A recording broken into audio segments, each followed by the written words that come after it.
Hello friends, welcome back to my channel. आज की इस वीडियो लेक्चर का हमारा टॉपिक होने वाला है IPC, that is Indian Penal Code. और इसमें भी जो पर्टिकुलर मैं आपको एक सेक्शन बताने वाला हूँ, ये होने वाला है सेक्शन 73 और एज वेल एज सेक्शन 74। ये दोनों ही जो सेक्शंस हैं ये डील करते हैं पनिशमेंट्स वाले चैप्टर से।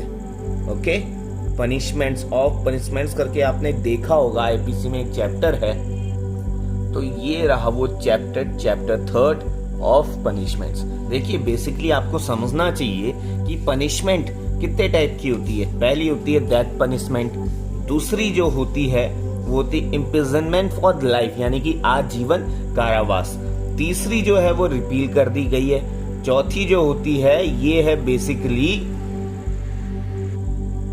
जो नॉर्मल जो कैद होती है उसी को बोलते हैं, जो चौथा वाला पोर्शन है। एक होती है रिगरस यानी कि कठोर दंडवास और दूसरी होती है सिंपल इम्प्रिजनमेंट।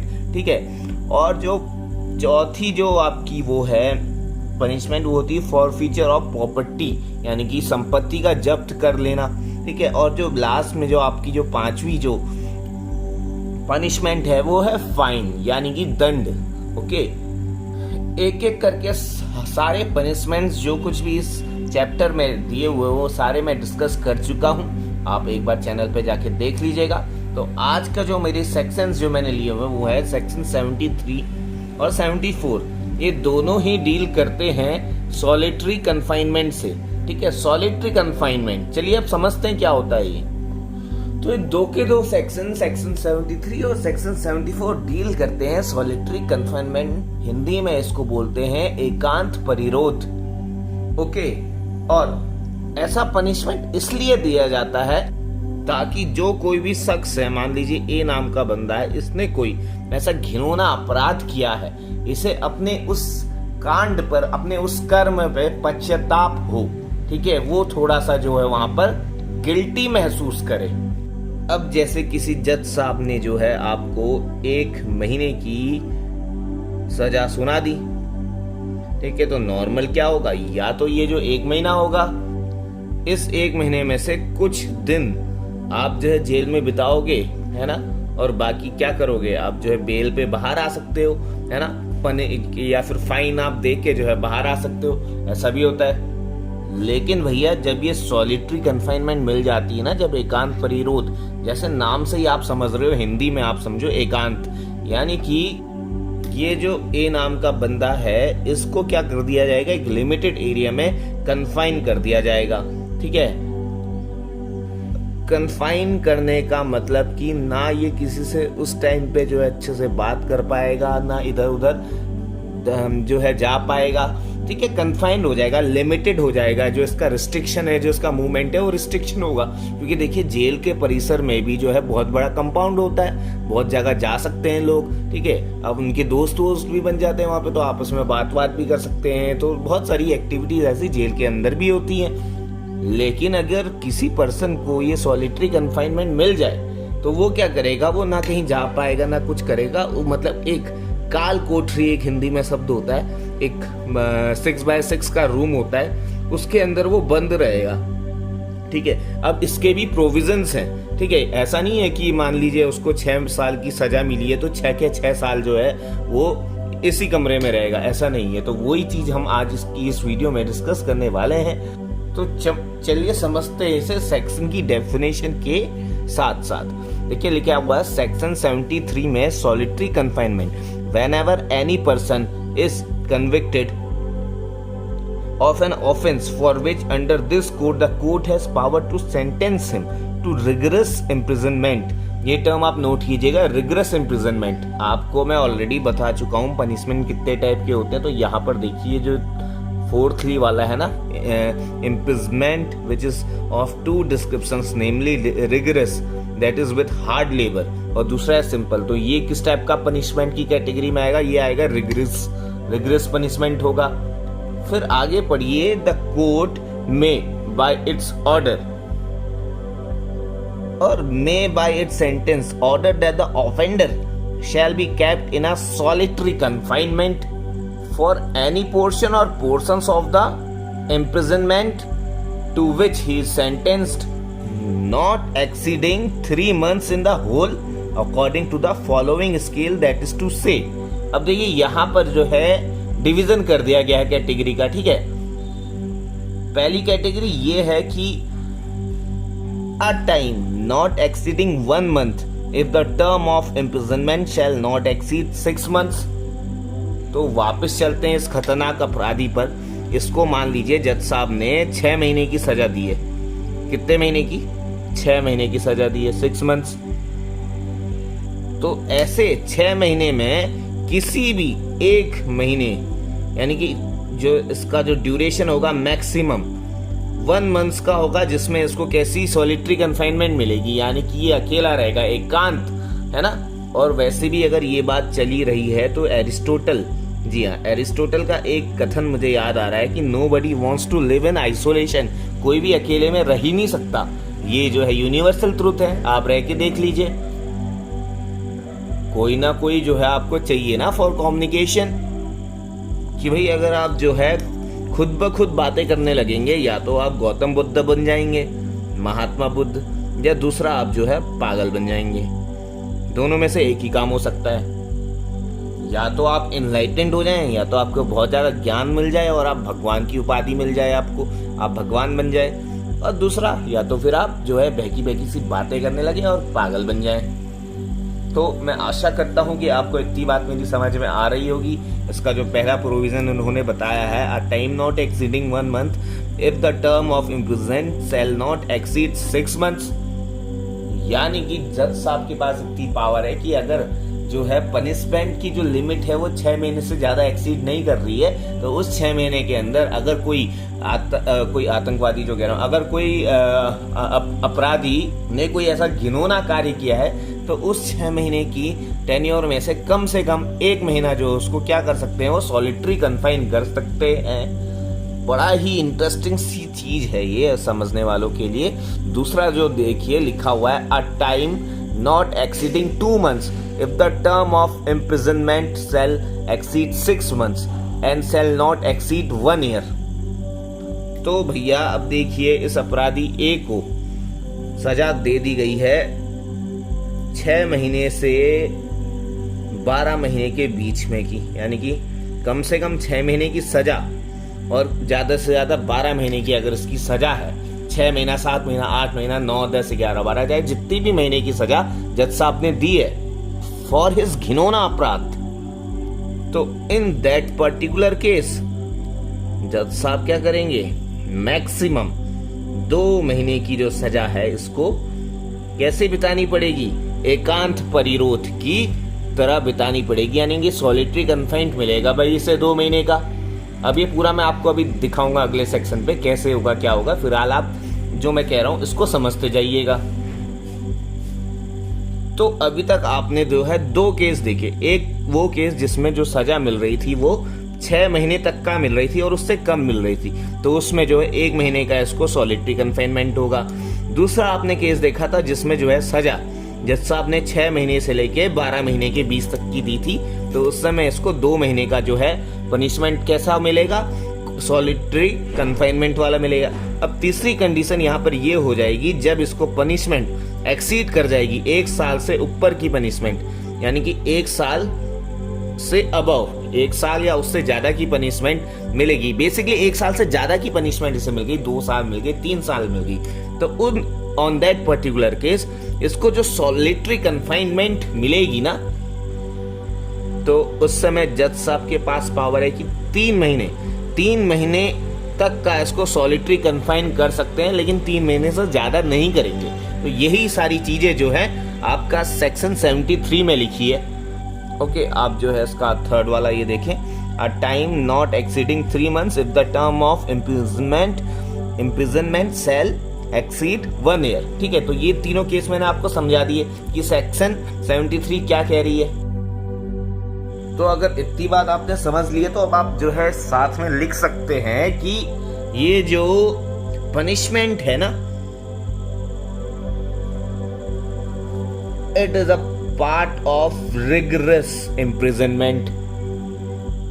ओके, यानी कि ये जो एक कठोर कारावास है ना, उसका एक प्रकार है, सिंपल का नहीं है, ये रिगरस का है।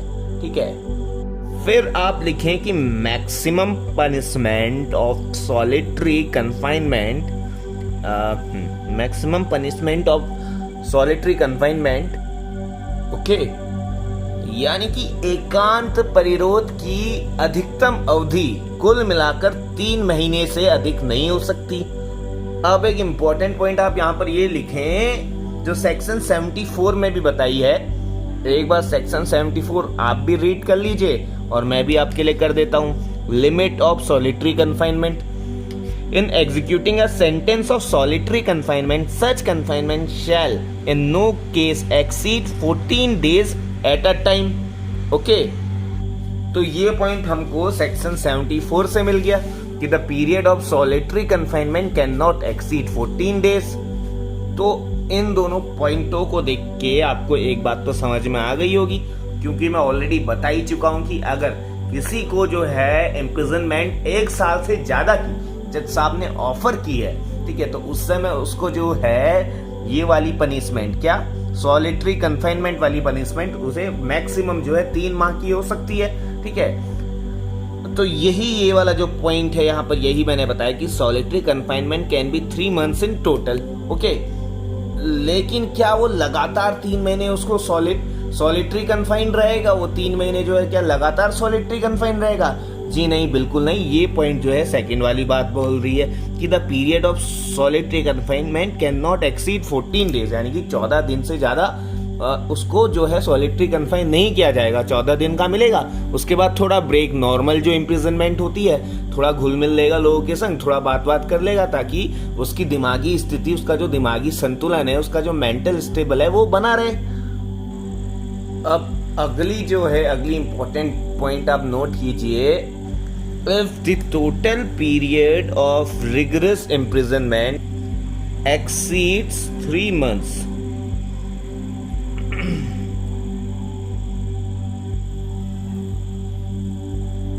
यानी कि जो कठोर कारावास जज साहब ने दिया है और उसकी अवधि 3 महीने से ज्यादा की है, तो तब क्या होगा? Then the period of solitary confinement can not exceed 7 days in a month, यानी कि जो एकांत कारावास है इसकी अवधि 1 महीने में 7 दिन से ज्यादा हो ही नहीं सकती। ओके, तो आपने अभी तक देखा जो सेक्शन 74 है उसमें ना टाइम पीरियड दे रखा है, एक तो 14 डे का और दूसरा 7 डे का। ओके, 73 में आपने देखा था कि क्या कहते हैं कि अगर आपको ये solitary confinement as a rigorous imprisonment मिली है और उस कठोर दंडवास, यानी कि जो वो रिगरस इम्प्रिजनमेंट है उसकी अवधि जो है 6 महीने है, ठीक है, 6 महीने से ज्यादा नहीं है, तो तब तो जो है आपको 1 महीने का क्या मिलेगा? रिगरस इम्प्रिजनमेंट मिलेगा। पहली चीज आपको नोट ये करनी है, ऑलरेडी मैं अच्छे से समझा चुका हूं, बट फिर भी जस्ट फॉर यू गाइस दोबारा एक्सप्लेन करना है, it's my prior duty.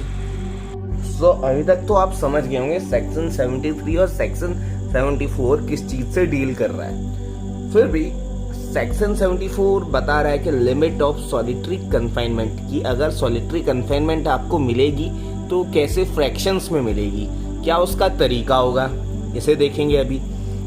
Section 73 में आपको मैंने 3 चीज बताई थी कि अगर आपको 6 महीने का रिगरस इम्प्रिजनमेंट मिलता है, कठोर दंडवास मिलता है 6 महीने तक का, तब आपको 1 महीने की सॉलिटरी कन्फाइनमेंट का प्रावधान है। ठीक है, 1 महीने से ज्यादा नहीं होगी, 1 महीने से कम हो सकती है। अगर आपको 6 से 12 महीने, यानी कि 6 महीने से 1 साल के बीच की रिगरस इम्प्रिजनमेंट होती है, कठोर दंडवास होता है, तो आपको 2 महीने से ज्यादा का सॉलिटरी कन्फाइनमेंट नहीं दिया जाएगा, 2 महीने से कम हो सकता है। अगर आपकी सजा जो है, आपको जो रिगरस इम्प्रिजनमेंट मिला है, कठोर दंडवास मिला है, वो 1 साल से अधिक का है, तो उस समय आपका जो सॉलिटरी कन्फाइनमेंट होगा वो 3 महीने से अधिक नहीं होगा। ये चीज सेक्शन 73 आपको बता रही है। अब सेक्शन 74 इस पे लिमिट लगाती है। ये ना दो चीजों पे फोकस करती है, तो इस चीज पे आप भी फोकस कीजिएगा। हाँ, ये बोलती है सेक्शन 74 कि अगर जज साहब ने आपको 3 महीने की punishment they the, rigorous imprisonment of 3 months, ठीक है, तो ये कौन सी कैटेगरी में फॉल करेगा? पहले तो आप कैटेगरी चेक कीजिए। मैंने बोला था 6 महीने तक की, अगर आपको 6 महीने मतलब इसमें 1 महीना भी हो सकता है, 2 महीना भी, यानी कि ज्यादा से ज्यादा सजा आपको 6 महीने की मिल गई, तो जज साहब ने जो है आपको 6 की जगह आपको 3 महीने की सजा प्रोवाइड कर दी है, रिगरस इम्प्रिजनमेंट 3 महीने की दे दी है, तो आप पहली कैटेगरी में फॉल करेंगे। और पहली कैटेगरी है कि आपको 1 महीने तक का, कि मैक्सिमम जो है 1 महीने का आपको सॉलिटरी कन्फाइनमेंट होगा, 1 महीने से ज्यादा नहीं, 1 महीने से कम हो सकता है, इट डिपेंड्स ऑन जज। तो ऐसे केस में अगर आपको 3 महीने का रिगरस इम्प्रिजनमेंट मिला है, तो प्रावधान ये है कि जो आपको पनिशमेंट मिलने वाला है ना, वो कौन सा वाला, बहुत कठोर वाला, क्या बोलते हैं उसको, सॉलिटरी कन्फाइनमेंट, तो 14 दिन से अधिक का एक बार में नहीं मिलेगा। ठीक है, प्रोविजन क्या है कि आपको 3 महीने की सजा दी है, जज साहब ने रिगरस इम्प्रिजनमेंट 3 महीने का किया है, तो इस केस में आपको जो है 1 महीना क्या मिलेगा, 1 मंथ का आपको सॉलिटरी कन्फाइनमेंट होगा। अब ये 1 महीना पूरा एक साथ आपको नहीं मिलेगा, इसमें प्रोविजन ये है कि 14 दिन से ज्यादा आपको सॉलिटरी कन्फाइन नहीं कर सकते एक बार में। तो आपको 1 महीने की सजा मिली थी, समझिएगा इस बात को, 1 महीने की सजा कौन सी मिली थी, सॉलिटरी कन्फाइनमेंट। टोटल सजा थी 3 महीने, उसमें से 1 महीने आपको सॉलिटरी कन्फाइनमेंट काटना था।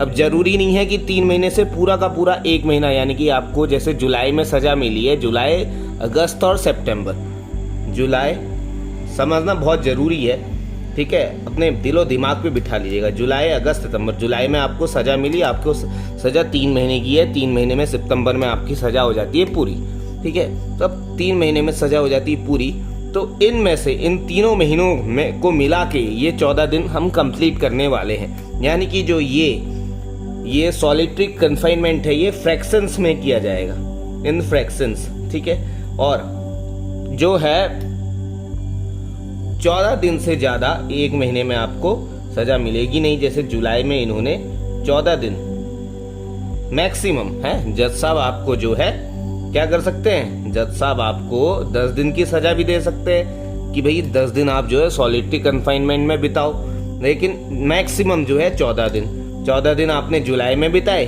फिर आपको जैसे मान लीजिए 1 जुलाई को आपको पनिशमेंट मिली, 1 जुलाई से 14 जुलाई तक आपने 14 दिन काट लिए, प्रावधान 14 दिन का ही है, फिर 14 दिन आपको टाइम गैप मिलेगा, ठीक है, ये है आपका लैप्स, यानी कि इस बीच में आपको जो है सॉलिटरी कन्फाइनमेंट से मुक्त कर दिया जाएगा। नॉर्मल जो कैदी होते हैं वैसे आप भी रहेंगे, और अगर आप ऐसे नहीं रहे, आपको लगातार 14 दिन से ज्यादा कन्फाइन कर दिया गया, हो सकता है आपकी मनोस्थिति जो है वो खराब हो जाए। तो भाई आपने जुलाई में जो है 1 जुलाई के 14 तारीख तक आपने सॉलिटरी कन्फाइनमेंट 14 दिन की काट ली, बाकी बची आपको मिली कितनी थी, आपको 1 महीने की सॉलिटरी कन्फाइनमेंट मिली थी, ठीक है, तो 14 दिन आपने काट लिए, यानी कि 16 दिन और बचे। तो अब 14 दिन आपने काट लिए, 14 दिन का आपको रेस्ट मिल गया, यानी कि 28 जुलाई आ गया। अब जज साहब चाहें तो 28 जुलाई से आपको फिर से सॉलिटरी कन्फाइन कर दे 14 दिनों के लिए, चाहे तो ना करे।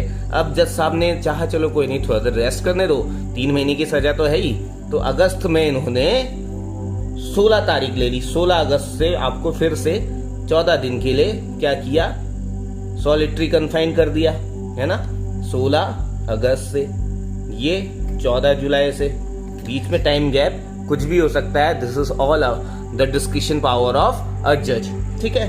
तो 14 दिन यहाँ स्पेंड कर लिए, 14 दिन यहाँ स्पेंड कर लिए, 28 दिन, महीने में होते हैं 30 से 31 दिन, तो हम 30 दिन का समय मान के चलते, तो बाकी के 2 दिन बचे, तो वो जो 2 दिन है सितंबर में जब आप छूटने वाले हैं, मान लीजिए आप जो है 30 सितंबर को छूट रहे हैं, तो हो सकता है कि आपके आखिरी के 2 दिन यानी कि 29 और 30 सितंबर जो है वो आपको सॉलिटरी कन्फाइन करना पड़ेगा। तो ऐसे आपने पूरे जो है 1 महीने का टाइम पीरियड स्पेंड कर लिया, है ना। तो बेसिकली जो सेक्शन 74 है ये लिमिट बता रहा है ना, लिमिट ऑफ सॉलिटरी कन्फाइनमेंट। तो इसने मैं टाइम इंटरवल भी बता दिया कि भाई ऐसा ऐसा टाइम इंटरवल होगा, 14 दिन से ज्यादा एक बारी में आपको सॉलिटरी कन्फाइन नहीं किया जाएगा। ये तो थी बात कि जब आपको 3 महीने का रिगरस इम्प्रिजनमेंट होगा तब का ये सिनेरियो है।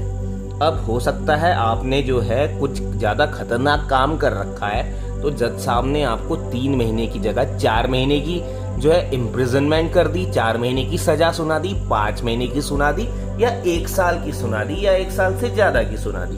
कहने का मतलब है कि 3 महीने ना होगे, 3 महीने 5 दिन, 3 महीने 10 दिन, या 3 महीने से ज्यादा की सुना दी। इस बात को आप समझ रहे हैं? 3 महीने से ज्यादा आप क्या रिगरस इम्प्रिजनमेंट काटने वाले हैं। तो अगर जज साहब ने आपको वही 3 महीने से ज्यादा यानी कि 6 महीने के अंदर अंदर आपको ये रिगरस इम्प्रिजनमेंट दिया है, तो भाई सॉलिटरी कन्फाइनमेंट तो यही होगा, ठीक है, 1 महीने का। लेकिन नेचर में थोड़ा सा चेंज आ जाएगा। पहले 14 दिन था मैक्सिमम, अब जो है सिर्फ 7 दिन होगा मैक्सिमम, ठीक है, 7 दिन होगा।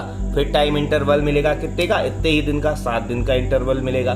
फिर 7 दिन बाद आपको फिर से सॉलिटरी कन्फाइन किया जाएगा, 21 दिन हो गए। फिर आपको फिर 7 दिन का सॉलिटरी कन्फाइनमेंट होगा, 28 दिन हो गए। यानी कि 1 महीने में आपको 2 बार 7-7 दिन का सॉलिटरी कन्फाइन किया जाएगा। 3 महीने से ज्यादा वाले केस में अगर आपको 3 महीने से ज्यादा की सजा मिली है। और इसमें एक प्रोविजन है 7 days in a month, है ना, shall not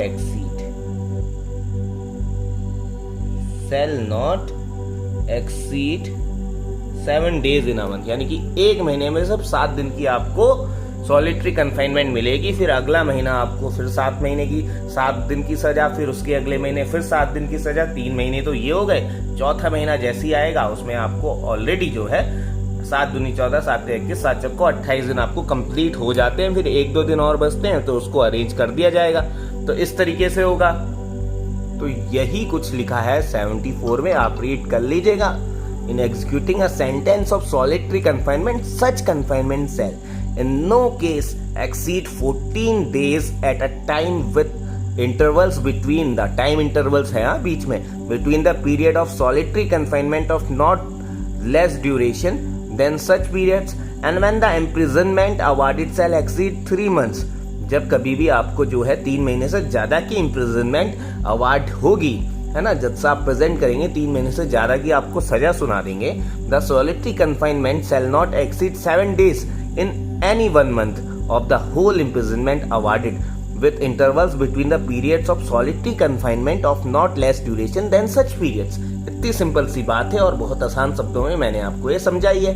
तो इतनी बात अगर आप समझ गए हैं तो अब थोड़ा सा लॉजिक आप लगा सकते हैं कि अभी तक तो बात चल रही थी कि अगर जज साहब 3 महीने की सजा प्रोवाइड करते हैं या 3 महीने से ज्यादा की सजा प्रोवाइड करते हैं तो उस समय आपको क्या क्या कैसे कैसे आपको प्रोविजंस से आपको सॉलिटरी कन्फाइनमेंट हो सकता है। अब मान लीजिए जज साहब ने आपको लंबा केस लेते हैं, ठीक है, जज साहब ने आपको कोई मान लीजिए अटेम्प्ट टू मर्डर के केस में 2 साल की सजा सुना दी, 1 साल से ज्यादा की सजा, तो इस समय आपको जो सॉलिटरी कन्फाइनमेंट मिलेगा ये 3 महीने का मिलेगा, मैक्सिमम 3 महीने का, है ना, जज साहब पे डिपेंड करता है ना। तो ये लाइन को आपको बिल्कुल नहीं चूकनी है, नॉट एक्सीडिंग 3 months, ठीक है, 3 मंथ से ज्यादा नहीं होगा, यानी कि 3 महीने से कम हो सकता है लेकिन 3 महीने से ज्यादा नहीं होगा।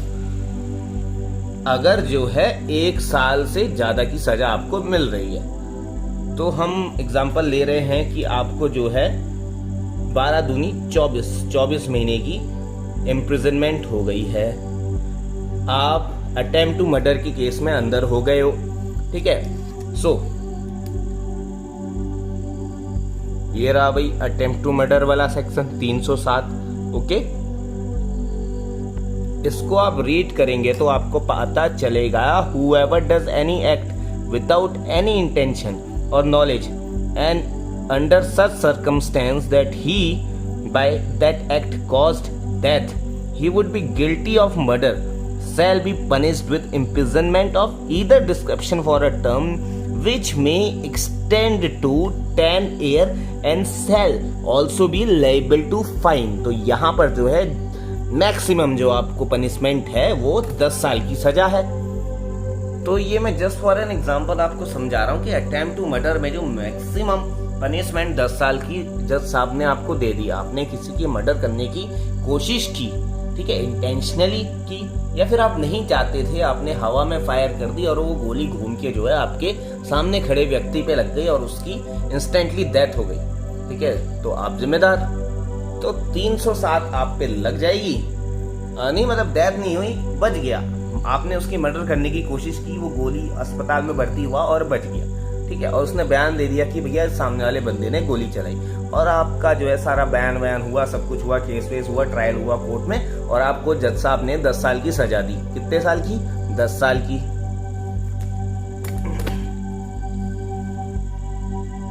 Ten years. तो अब फिर से इस चार्ट पे आप चलिए। 1 साल से ज्यादा की अगर आपको जज साहब पनिशमेंट देते हैं, वो भी रिग्रेस कठोर ही देंगे भाई। अटेम्प्ट टू मर्डर वाला सीन है, कोई आपने हलवा तो चुराया नहीं कहीं से, है ना। तो उस केस में आपको अब क्या होगा, अब आप देखिएगा, आपको जो है मैक्सिमम सॉलिटरी कन्फाइनमेंट 3 महीने की मिलेगी, और मैक्सिमम पनिशमेंट जज साहब 10 साल की दे सकते हैं। हो सकता है जज साहब का मूड अच्छा हो, जज साहब ने आपको 3 साल की सजा सुना दी। उन्होंने देखा कि यार चलो इसने इंटेंशनली नहीं किया था, गोली इससे चल गई। हो सकता है जज साहब आपको 1 साल की सजा दे दें, है ना। बहुत सारे फैक्टर डिपेंड करते हैं, लेकिन मैक्सिमम जो है ज्यादा से ज्यादा 10 साल की सजा आपको मिल सकती है, ठीक है। चलो मान लेते हैं आपको पूरी की पूरी जो है 3 साल की सजा मिल गई। जज साहब ने आपको 3 साल की सजा दे दी, 3 इयर्स, ठीक है। तो थर्ड वाला ऑफेंस होगा, 3 महीने का आपको सॉलिटरी कन्फाइनमेंट मिलेगा। 1 साल से ज्यादा की अगर आपको सजा मिल रही है तो 3 महीने आपको कैसे बिताने पड़ेंगे, सॉलिटरी कन्फाइंड। तो 3 महीने, 3 साल यानी कि 3 महीने, 3 साल में 3 months you have to be solitary confined. तो अब क्या ये 3 महीने आप एक साथ तो नहीं करेंगे, है ना, क्योंकि सारा प्रोविजन मैं बता ही चुका हूं। तो अगला प्रोविजन यहाँ पर सेक्शन 374 में, सॉरी 74 में जो है ये बताता है कि अगर कभी भी जो है पनिशमेंट जो है 3 महीने से ज्यादा की होगी, ठीक है। अब यहाँ पहले केस में मैंने आपको क्या बताया था, पहले केस में मैंने बताया था कि आपको जो है सॉलिटरी कन्फाइनमेंट जो है, ठीक है, 1 महीने की मिली है, और वो भी किसमें, जब आपको रिग्रेस इम्प्रिजनमेंट 3 महीने का मिला था। अब यहाँ पर रिग्रेस इम्प्रिजनमेंट 3 साल का है और सॉलिटरी कन्फाइनमेंट आपको 3 महीने की मिल रही है। तो इस केस में जो है क्या होगा कि हर महीने जो है, अगर किसी भी महीने आपको सजा मिल रही है एज अ सॉलिटरी कन्फाइनमेंट, तो 7 दिन से ज्यादा की नहीं मिलेगी, पहली बात, ठीक है। और दूसरी बात कि ये जो टोटल जो सजा है ना, 7-7 दिन करके गैप होगा इसमें। जैसे 1 महीने में, अब 3 महीने में कितने, सॉरी 3 साल में कितने महीने होते हैं, 3 साल में 36 महीने होते हैं। इस 36 महीने में से 3 महीने आपको सॉलिटरी कन्फाइन होना है। अब 3 महीने सॉलिटरी कन्फाइन एक साथ तो होंगे नहीं, 7-7 दिन करके हर महीने आपको 7 दिन होगा, ठीक है। तो 3 महीने का मतलब कितने दिन हो गए, 3 महीने का मतलब हो गया 90 दिन। तो इन 90 दिनों में से आपको मान लीजिए पहले महीने 7 दिन की सजा, दूसरे महीने 7 दिन की सजा, ठीक है। तो ऐसे ही आपने 10 महीने में जो है कितने दिन कर लिए, 70 दिन कर लिए, है ना, 7-7 दिन करके। अब बचे 90 दिन, तो दूसरे साल में आपको जो है फिर से 7, 7 और 7, ये हो गए 21, ये टोटल हो जाते हैं 90 डेज, ठीक है। तो ऐसे करके आपको जो है पनिशमेंट मिलने वाली है। तो यही था सारा का सारा कॉन्सेप्ट, ओके, सेक्शन 73 और सेक्शन 74। सो आई होप कि आपको ये पूरा का पूरा चीज समझ में आया होगा, और अगर आया है तो प्लीज इसको जो है लाइक कर दीजिएगा, अपने दोस्तों के संग से शेयर कर दीजिएगा, और मेरे चैनल को आप सब्सक्राइब कर दीजिएगा अगर आपने अभी तक नहीं किया है। मिलते हैं नेक्स्ट वीडियो पे, थैंक्स फॉर वॉचिंग।